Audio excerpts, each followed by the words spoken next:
आज मी तुम्हाला सायन्स आणि अध्यात्माची गोष्ट सांगणार आहे. एकदा सायन्स आणि अध्यात्माचे भांडण सुरू झाले. कोण श्रेष्ठ आहे इथवर त्यांचे विचार पोहोचले. सायन्स म्हणाले, सारं जग मलाच विचारतं, तुला कोण विचारतं? सगळ्यांना माझीच गरज पडते. मी प्रगती करतो, लोक माझ्या जीवावर ऐश आराम करतात. नवीन नवीन संशोधनं माझ्याच माध्यमातून होतात, त्यामुळे मी लोकप्रिय आहे. अध्यात्माने शांतपणे उत्तर दिले, सारं जग तुलाच विचारतं असं तू समजतोस. सगळ्यांना तुझी आवश्यकता आहे हे खरं, पण तुझीच गरज आहे हे चुकीचं. बाकी सगळे तुझे पटले हेच होते जे मला खटकले. जेव्हा सायन्सचे प्रयत्न करूनही यश मिळत नाही, तेव्हा अध्यात्माचा आधार घ्यावा लागतो.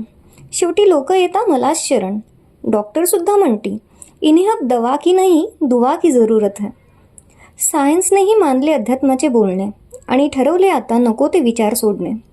जो तो आपापल्या परीने आहे बरोबर, चालायचे आहे दोघांनाही बरोबर. तेव्हाच होईल जग प्रगत, तेव्हाच होईल जग प्रगत, तेव्हाच होईल जग प्रगत.